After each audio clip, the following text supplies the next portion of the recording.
E aí, galera, vamos continuar então a aula que a gente estava conversando sobre direitos sociais. Na verdade, a gente tem uma aula inteira aí, que é dividida em vários blocos, porque a aula é bastante extensa, sobre os direitos fundamentais na nossa Constituição Federal.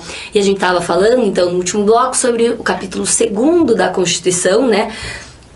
Quanto ao título dos direitos fundamentais, e esse capítulo fala dos direitos sociais. E a gente já está aqui no 5º direito, que é o direito à liberdade de comunicação social. E é exatamente isso que você está pensando. Quando a gente lembra de comunicação, a gente lembra de meios de comunicação. E aí então é rádio, TV, internet, revista, cinema, tudo que você conseguir imaginar nessa seara aí de rede social, comunicação, enfim, tudo que as pessoas usarem para se expressar. Então, a liberdade de comunicação social é exatamente isso. É a livre manifestação por meio de invenções tecnológicas do homem. TV, rádio, cinema, revistas, internet, teatro, etc. Tranquilo? Bem facinho essa daqui, a gente não tem muito o que conversar sobre ela.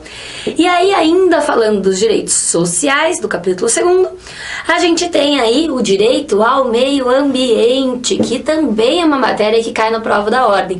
E aqui no Cultive, quem dá essa matéria de direito ambiental sou eu. Então, se vocês quiserem, fiquem à vontade para acessar os nossos vídeos também de direito ambiental, porque vai ter alguma questão na sua prova específica sobre isso, ok?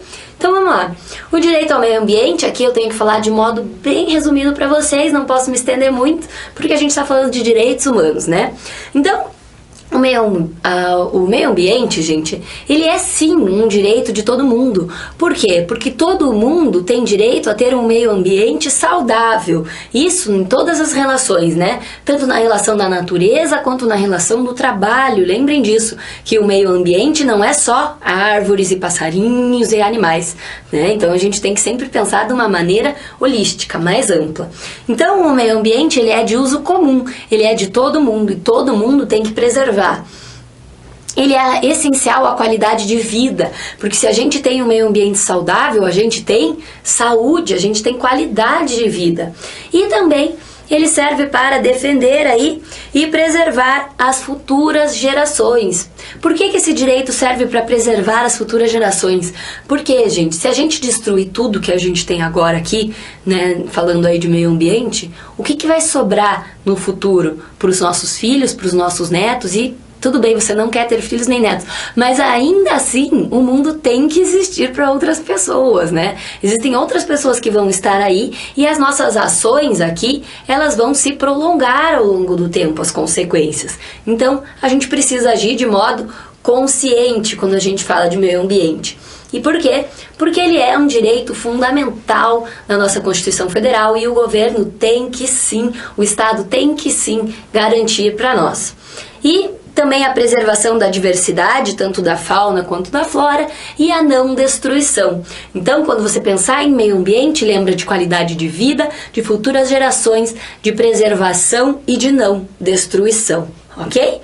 Tranquilinho aqui pra gente falar de direito ambiental dentro dos direitos humanos. E também a gente tem ainda no capítulo 2º dos direitos sociais, os direitos referente, né, à família, à criança, ao adolescente, ao portador de necessidades especiais e aos idosos. Então, eu sei que o legislador colocou aqui tudo no mesmo saco, né, gente? Mas vamos pensar assim que é o direito das pessoas que têm alguma diferença ali, ok? Então, referente à família. A família, gente, quando a gente falar ali na Constituição Federal, hoje a gente já tem um conceito muito mais amplo de família do que era no passado. Então, não pode haver nenhum tipo de discriminação. Então, é a família constituída por pai, mãe e 2 filhos, é a família aquela mãe que teve o filho sozinha, que é considerada aí a mãe solteira, é a família, uma união estável de homossexuais, né, uma união homoafetiva, que a gente fala aqui no direito. Então não existe aí a discriminação. Falou em família, é considerado todo tipo de família para a Constituição e elas têm aí o direito fundamental, ok? A criança, a gente sabe que a criança não comete crime, criança comete ato infracional, né? Então a criança também tem como um direito fundamental, o acesso à educação e o trabalho como aprendiz a partir dos 14 anos. Existe um incentivo fiscal e jurídico às pessoas que acolhem as crianças abandonadas, órfãos, ou então que tiveram aí, né, algum outro tipo aí de problema que acabaram abandonadas, sem rua, sem lar, etc. E também a Constituição tem que garantir um tipo de punição para as pessoas que cometerem violência e exploração infantil, ok? Então, a gente sabe que essa parte aqui do ECA também pode cair na sua prova, de modo separado, né, em uma questão separada, mas pode cair como direitos humanos. Então não se esqueça que quando falar na sua prova de criança, de adolescente, etc., pode ser uma questão de direitos humanos. Então fica ligadinho, lembra de tudo que a gente conversou aqui, que vai dar boa no dia da sua prova. Então, ainda falando aqui, né, dos direitos sociais, ali no direito número 7 que eu trouxe para vocês dessa forma.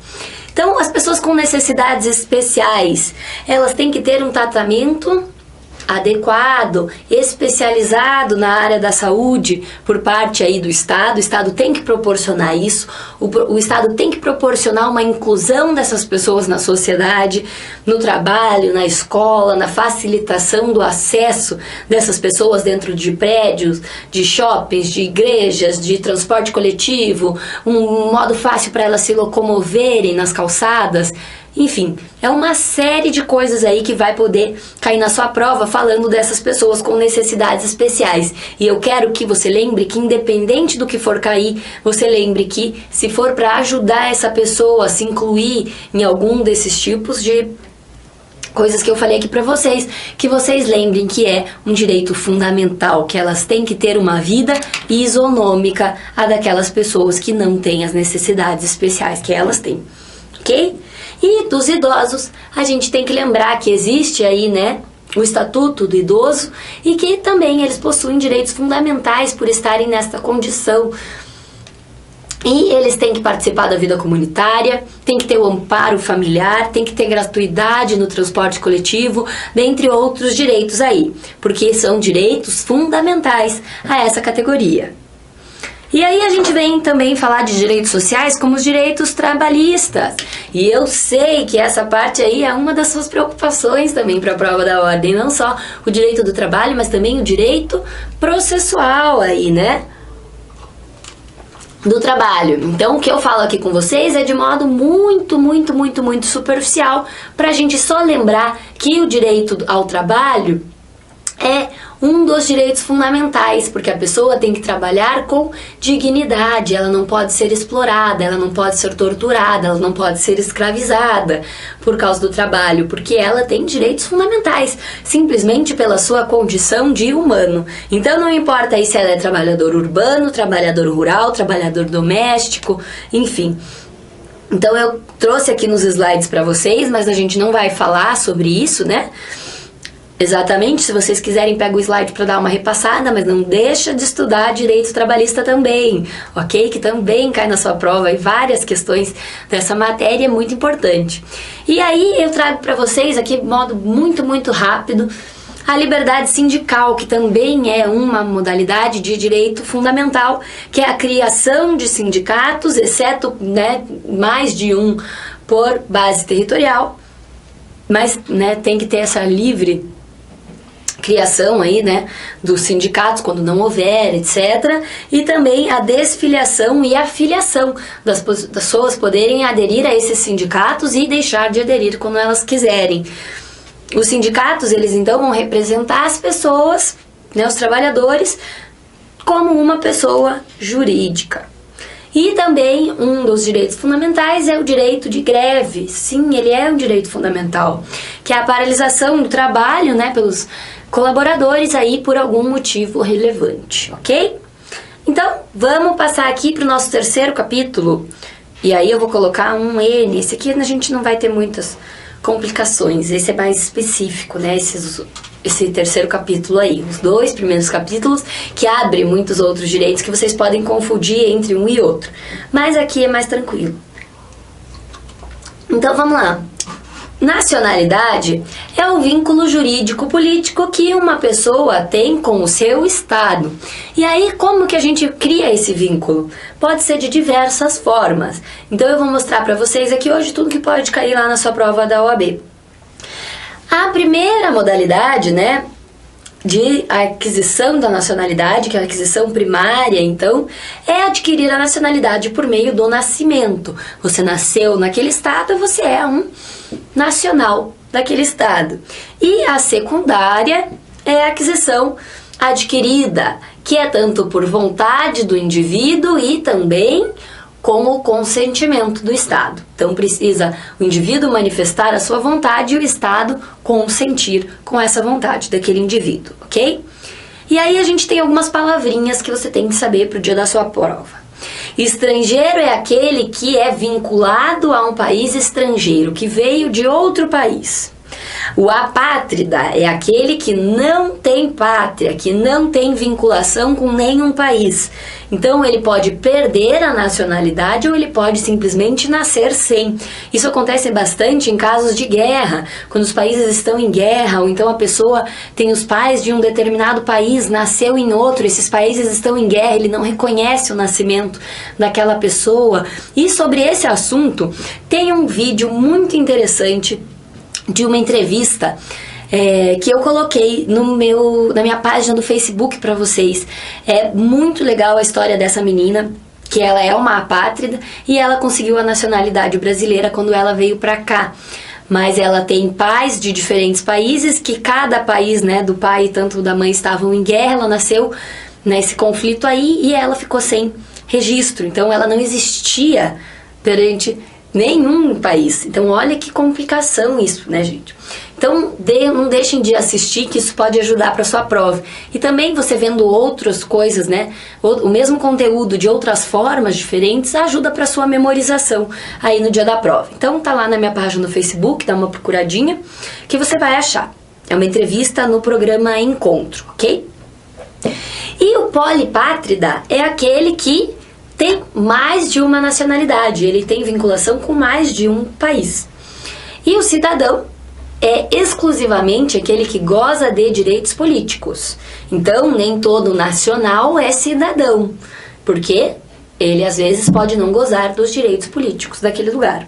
Então, qual é a diferença entre cidadão e cidadania? E eu preciso que você lembre disso para o dia da sua prova, para não fazer confusão. Anota aqui tudo que eu escrevi no slide. Pausa o vídeo, anota ou então pega o slide depois. Então, o cidadão é aquele indivíduo no gozo dos direitos civis e políticos de um Estado, no desempenho aí de seus deveres para com este.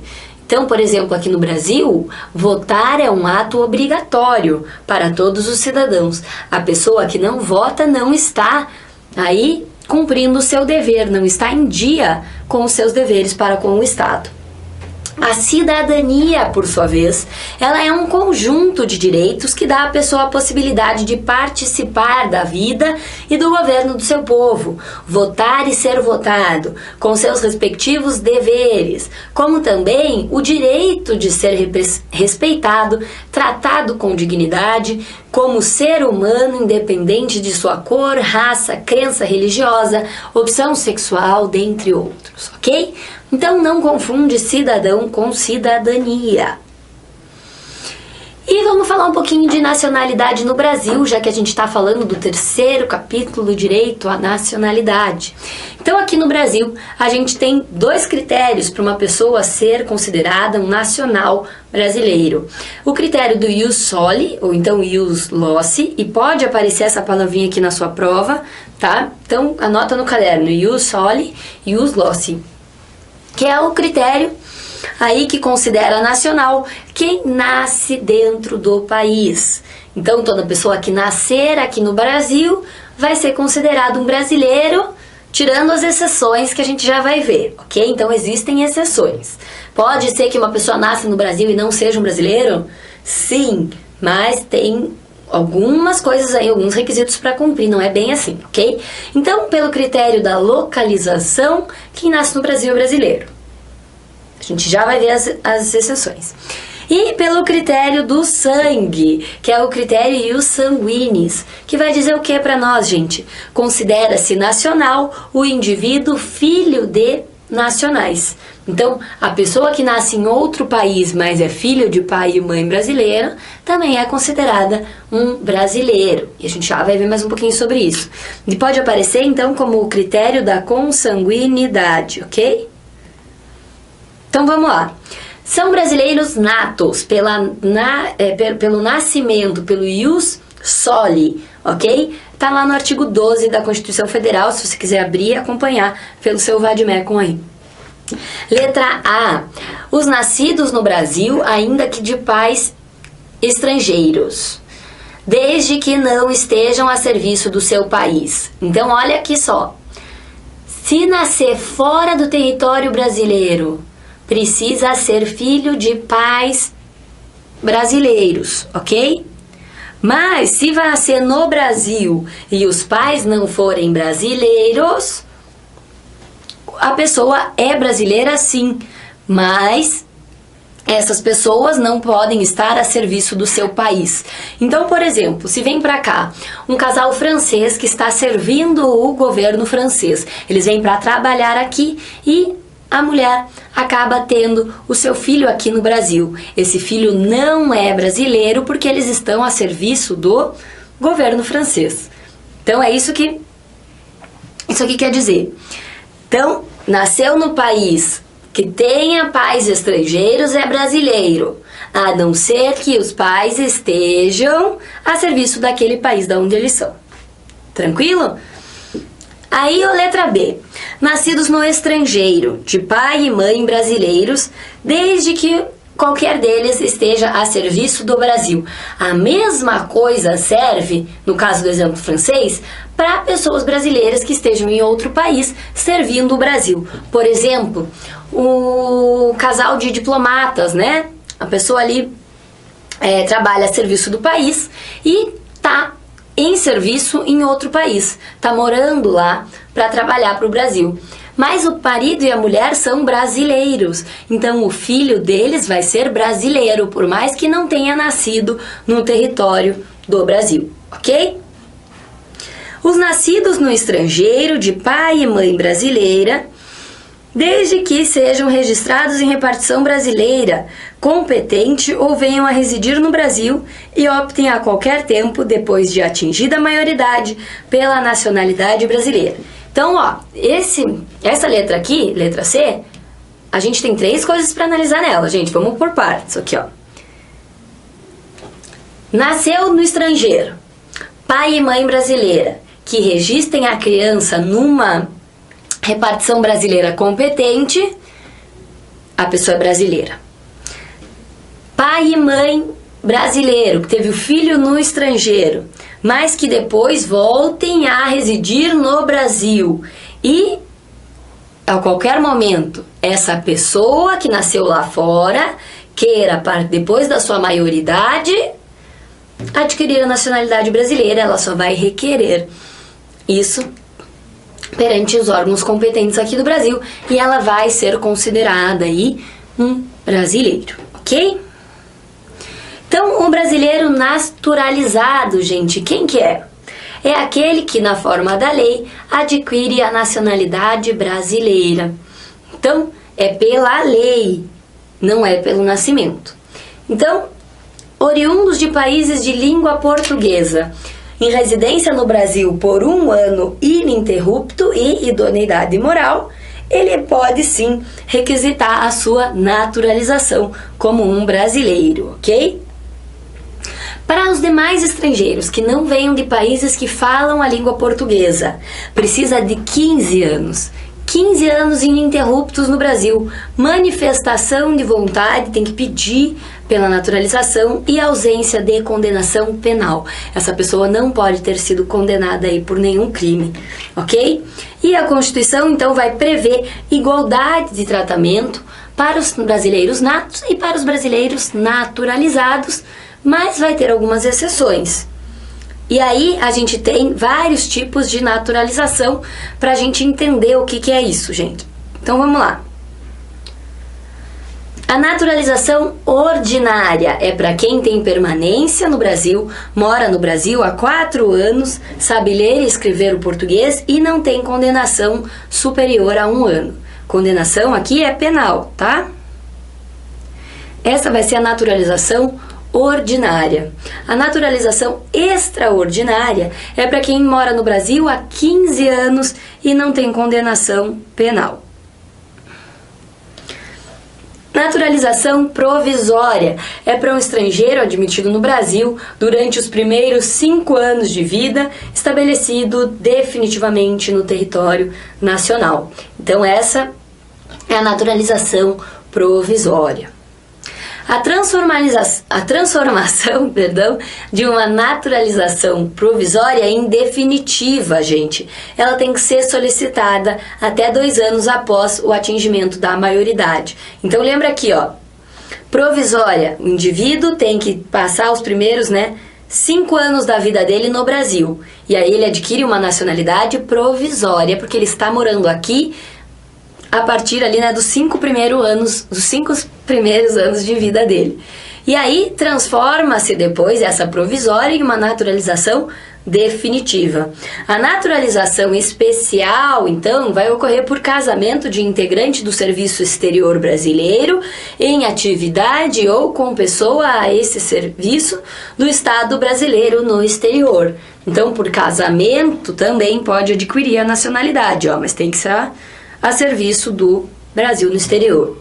E a outra naturalização também especial, que pode ser adquirida aí por ser ou por ter sido empregado na missão diplomática do Brasil ou então em repartição consular do Brasil. E qual que é a pegadinha que eu trago para vocês, gente? Que a prova provavelmente vai brincar com vocês nesse sentido também. O estrangeiro naturalizado, ele pode votar? E aí? Sim ou não? Gente, quem possuir a nacionalidade brasileira passa a usufruir dos mesmos direitos políticos dos brasileiros natos, adquirindo também a possibilidade de ser votado respeitando os requisitos de cada cargo. Então, pode votar, Um estrangeiro naturalizado pode votar, também pode ser votado, mas tem que respeitar os requisitos de cada cargo, porque eles têm os mesmos direitos políticos que os brasileiros natos. Olha só. Então, quando que os naturalizados não vão poder ser votados, gente? Para esses cargos aqui, ó. Em caso de cargo de presidente e vice-presidente da República, presidente da Câmara dos Deputados, presidente do Senado. Então lembra aqui, ó, presidente, presidente, presidente. O estrangeiro naturalizado não pode ser presidente no Brasil. Ministro do STF, para fazer carreira diplomática também não pode, obviamente, e oficiais das Forças Armadas e também ministro da Defesa. Todos esses cargos são cargos privativos de brasileiros natos, ok? E a gente vai continuar aí falando dos direitos fundamentais dos partidos políticos e etc. na próxima aula, ok? Então essa aula ainda não acabou, a gente continua conversando com vocês aí na próxima aula. Não deixem de assistir, porque a matéria ainda não acabou, ok? Então, bons estudos, até a próxima aula. Já deixo meu recadinho aqui, quem quiser conversar comigo, tirar dúvida, fazer algum comentário, me acha nas redes sociais como Prof. Mariana Moreira Neves. Bons estudos, gente, até daqui a pouco, não perde a próxima aula.